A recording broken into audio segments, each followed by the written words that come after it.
Hi mein Lieber, wenn du Probleme hast, deine Süchte loszulassen, sei es Rauchen, Alkohol, was auch immer, erfährst du heute von mir wirklich eine Lösung, die funktioniert und die leichter ist, als man vielleicht denkt und die auch vielleicht genau deswegen scheitert, weil wir uns irgendwo selbst was beweisen wollen. Also, hör genau hin und lass dieses Video nicht einfach irgendein Video sein, das du kurz angesehen hast und dann vergisst. Wenn du wirklich hier bist, um eine Lösung zu finden, um an dir zu arbeiten, dann probier es am besten aus. Es ist wirklich einfach, sehr einfach und genau deswegen funktioniert es ganz gut. Wir machen uns das Leben viel zu kompliziert. Also ich fange am besten gleich an. Es gibt zwei Arten von Motivation. Ne? Die weg von Motivation, die auf Ängste und Schmerz und Leid basiert. Das ist etwas Instinktives, das haben wir in uns.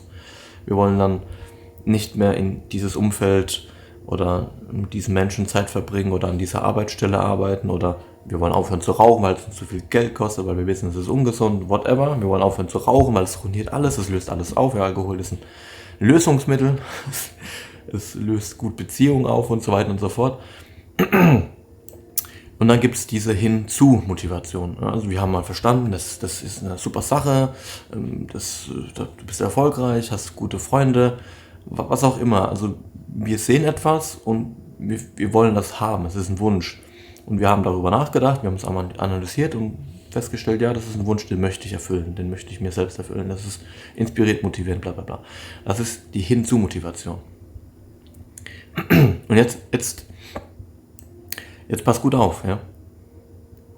Wenn du zum Beispiel aufhören willst mit dem Rauchen. Ja, ich habe einen Bruder, der schafft es nicht. Ja, ich blame ihn nicht, ich bin auch voll mit Mängel. Ja. Also wer von uns, der jetzt gerade das Video sieht, hat nicht irgendwelche Abhängigkeiten, mit denen er zu kämpfen hat. Ja, nobody's perfect. Aber er kommt nicht weg vom Rauchen. Er setzt sich das Ziel immer und immer und immer und immer und immer und immer wieder. Und was passiert ist, wenn wir immer wieder daran scheitern, wir zerstören unser eigenes Selbstwertgefühl. Wir nehmen unser Wort und degradieren es.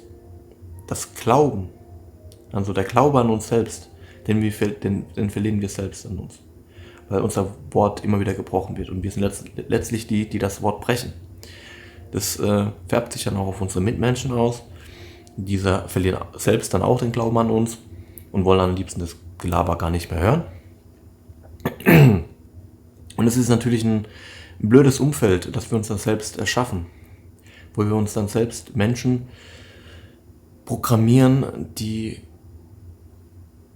allein schon beim Anzeichen, dass er jetzt gleich anfängt, darüber zu reden, schon so genervt sind, schon im Voraus, weil sie sehen das schon kommen und wie oft sollte ich mir das noch anhören, so auf die Art und Weise, ja. Das ist ja auch wieder ein negatives Feedback, was auf uns zurückkommt, was uns auch nicht gut tut. Wir wollen uns ja letztlich von Menschen umgeben, die an uns glauben. Aber wir dürfen mit dem Finger nicht auf andere pointen, denn letzten Endes sind wir selbst dafür verantwortlich, dass sie angefangen haben, so zu denken. Und all das passiert, weil wir nicht erkennen, dass wir versuchen, ununterbrochen eine Hinzu-Motivation eben auszuleben. Ja? Wir denken, nicht zu rauchen ist ein Ziel. Ist es aber nicht. Wenn ich jetzt sage, ich höre jetzt auf zu rauchen, was passiert? Ich befinde mich dann in einem Zimmer wieder, wo ich dann in der Sekunde, wo dieser Puls auftaucht, jetzt nicht rauchen zu wollen, wo ich dann eben Gedankenkarussell habe, wie ich gleich rauchen gehen könnte. Oder oh, könnte es schön sein, oder was weiß ich. Ja, also wir gehen einen Kampf ein mit uns selbst. Und das ist unser Problem. Wir sind bereits geschwächt. Wir haben unser Wort geschwächt. Und wenn wir jetzt einen Kampf eingehen, den wir bereits zigmal verloren haben, ist die Wahrscheinlichkeit hoch, dass wir ihn wieder verlieren werden. Und wir finden uns dann da wieder. Wie lange können wir widerstehen diesen Gedanken? Das Problem ist, je länger wir diesem Gedanken Raum lassen, desto größer werden unsere Widerstände im Kopf. Desto mehr ziehen wir diesen Wunsch letztendlich doch wieder zu rauchen, doch wieder zu trinken, doch wieder Pornos zu gucken, doch wieder, was weiß ich, ziehen wir ihn wieder an. Wir haben diese Sehnsüchte in diesem Moment, wo wir daran denken, auch wenn wir es nicht tun oder wenn wir denken, es nicht tun zu wollen, denken wir trotzdem daran. Und das ist ein wichtiger Punkt. Überleg mal, du möchtest aufhören mit dem Rauchen, mit dem Saufen, mit Pornos. Anstatt jetzt was Sinnvolles zu machen, irgendwas, was das ersetzt, also du hast zum Beispiel den Impuls, den Trigger, du möchtest jetzt dir einen wählen, ja, oder was weiß ich, und dann hockst du da und überlegst, oh, nee, komm, bleib stark, anstatt zu sagen, ich gehe jetzt raus spazieren. Also anstatt, dass wir den alten, rostigen Nagel nehmen und direkt ersetzen mit einem neuen Nagel, den wir dann reinklopfen, mit diesem neuen Nagel tun wir auch diesen alten Nagel direkt raus. Nee, schlagen wir einfach nur den alten Nagel raus und dann bleibt eine Leere da. Und diese Leere ist schmerzhaft. Diese Leere, die ist schwierig. Wir verwechseln hier weg von Motivation hin zu Motivation. Ja? Wir wollen eigentlich hinzu, aber unser Gehirn kann das nicht. Unser Gehirn hat Probleme, etwas nicht zu wollen, als Ziel zu haben. Ja? Wenn wir denken, die Begründung hinter diesem Wunsch ist mehr Gesundheit, einfach nur nicht zu rauchen und dann jedes Mal, wenn du den Impuls hast, wo du eigentlich rauchen würdest, nur im Leeren hockst und ans Rauchen oder Nicht-Rauchen denkst, whatever, verschwendest du letztlich deine Zeit. Und es ist ein Kampf, es ist Stress, es ist ein Entzug. Aber wenn du dich ablenkst, es ist ganz einfach, wenn du dich ablenkst, wenn du wirklich sagst, jo, ich mache jetzt 20 Liegestütze, dann wird dir das leicht fallen. Sehr leicht. Leichter als du denkst. Und wenn du das machst, gewinnst du etwas direkt. Du spürst, okay, die Muskeln wachsen, du machst Fortschritte darin und es wird dir Spaß machen. Es kann relativ schnell Momentum aufbauen. Du kannst relativ schnell diese Widerstände, diese wiederkehrende Widerstände, diese Impulse überbrücken und umgehen. Und was passiert ist, wenn du das mal beginnst, wirklich zu machen, auf diese Art und Weise? Dein Wort beginnt langsam wieder Macht zu bekommen. Du gewinnst wieder langsam Glaube an dich selbst. Du hörst auf, ständig wie so ein Bock gegen die Wand zu laufen und dich selbst zu ruinieren, zu sabotieren. Und du wirst merken, dass dadurch, dass du Stärke gleichzeitig aufbaust, wenn du eine Sache nicht machst, du konzentrierst dich nicht, eine Sache nicht zu machen, du konzentrierst dich ganz einfach, eine andere Sache zu machen, während dieser Impuls hochkommt. Und dadurch wirst du stärker, du wirst klarer, du umgehst Probleme schon im Voraus, du lässt sie gar nicht erst zu Problemen werden. Und aus diesem Zurückkommen, mit dieser gestärkten Haltung, wirst du immer stärker und du tust immer mehr Ballast aus deinen Schultern, von deinen Schultern los. Und letzten Endes wirst du später, wenn du aus diesem Zurückkommen, wenn du gestärkt bist, wirst du letzten Endes mehr Probleme angehen können, simultan. Du wirst eher diese Kämpfe überstehen und gewinnen. Aber wenn du so schwach bist, weil du dein Wort so oft gebrochen hast, dann versuchst du mal auf diese Art und Weise. Und dann kommen wir nämlich zum nächsten Punkt.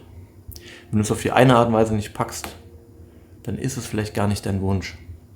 Was bedeutet das jetzt?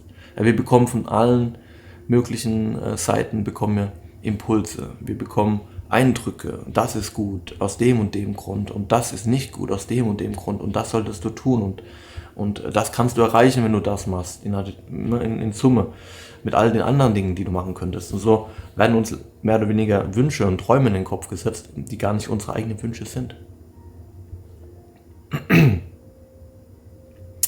Und was dann eben passiert, ist, wir haben Widerstände, wir haben Wunsch gegen Wunsch. Irgendwo genießen wir das Rauchen, irgendwo genießen wir das Feiern, das Alkohol. Es ist irgendwo eine Identität, mit der wir uns noch identifizieren, die einiges zusammenhält. Freundschaften, Beziehungen, Familie, Arbeit, Ansehen, whatever.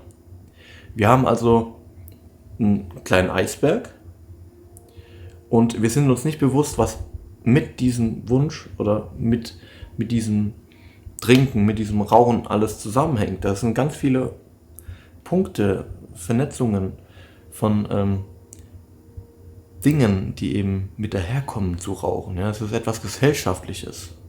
Ja, es sind unterbewusste Dinge, die wir uns gar nicht bewusst sind, die uns irgendwo auch, obwohl es was Schlechtes ist, Rauchen, uns trotzdem auch etwas Gutes geben. Man darf es nicht einfach verallgemeinern und verteufeln. Nichts ist wirklich schwarz und weiß. Und was passiert ist, du willst gar nicht aufhören. Du denkst die ganze Zeit, du willst aufhören, aber du hast den einen Wunsch, den hast du gar nicht im Kopf, ja, aber im Unterbewusstsein ist er eben da und er wirkt als gegenwirkende Kraft. Und dann hast du natürlich die Vorstellung, du könntest so viel Geld sparen, deine Lunge könnte wieder gesünder werden, whatever. Und widersprüchliche Wünsche, es ist kein Einklang, es ist kein Alignment, die unterbewusste Wünsche sind nicht im Einklang mit dem Wunsch, den du im Kopf hast. Und dadurch wirst du letzten Endes nie das wirklich schaffen, loszubekommen, weil du es nicht willst. Ja, man kann dir so viel erklären, so viel sagen, bringt nichts. Wenn du das im Herzen nicht willst, dann funktioniert es nicht. Und jetzt kommen wir zum nächsten Punkt. Wenn du es nicht willst, aber auch es nicht checkst, dass du es eigentlich nicht willst, und du ständig gegen die Wand läufst, wie so ein Bekloppter. Und jedes Mal, wenn du wieder gescheitert bist und wieder angefangen hast zu rauchen und dich runterbutterst oder saufen, dann befindest du dich wirklich auf einem schwierigen Pfad, weil letzten Endes bist du so geschwächt, dass du so viel Zeit, so viel Konzentration da reinsteckst, das loszulassen, es aber nicht schaffst, dass während dieser Zeit, während dieser Spanne, während diesen Monaten, Wochen, Jahren, whatever, wie lange auch du schon dabei bist, das loszulassen, zu kämpfen, gewisse Gewohnheiten loszulassen und es nicht schaffst, weil du es auf die falsche Art und Weise machst, vernachlässigst du all die anderen Baustellen in deinem Leben. All die anderen Dinge, in denen du hättest besser werden können oder besser werden kannst, an denen du arbeiten kannst, vernachlässigst du, weil du an diesem einen Problem hängst, das du einfach nicht gelöst bekommst. Ihr könnt euch das so vorstellen, ich bin weak as fuck, aber ich bin irgendwie strunzdumm. Ist jetzt nur ein Beispiel, eine Metapher, ne? Und ich versuche da 80 Kilo zu heben, aber ich schaffe gerade mal 30.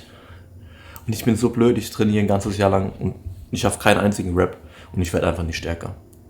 Weil ich keine andere Art der Lösung angehe, weil ich vielleicht nicht ein leichteres Gewicht nehme oder weil ich vielleicht eine andere leichtere Übung nehme, die mir vielleicht die mir einfach hilft, letzten Endes doch Muskelmasse aufzubauen. Und so ist es im Leben. Ja, also ich denke, das war's. Das waren viele wichtige Punkte. Wenn ihr wirklich aufhören wollt, dann geht doch mal den Weg, der leicht ist, der nicht unbedingt schwer ist, der nicht unbedingt viel Intelligenz befordert. Aber vielleicht steckt genau dahinter die Intelligenz. Du brauchst mir nichts beweisen, du musst dir selbst nichts beweisen, deinen Freunden nichts beweisen. Es ist keine Schande, wirklich mal clever zu handeln und nicht einen Starken raushängen zu lassen. Von wegen, ich schaff das. Du brauchst es auch nicht den Leuten ankündigen, spar dir diese Bemühungen. Letzten Endes machst du dir nur mehr Probleme damit. Es ist ein unnötiges Risiko, was du nicht eingehen musst, dass die Leute anfangen, an dir zu zweifeln. Ja, also behalte es für dich und mach es einfach für dich. Und wenn du es nicht packst und wenn du es immer wieder nicht packst und wieder nicht packst und immer daran scheiterst, dann lass es doch erstmal zu und bau an irgendeiner anderen Baustelle weiter. Und schau, dass du was machst, was dir gut tut, was dich aufbaut.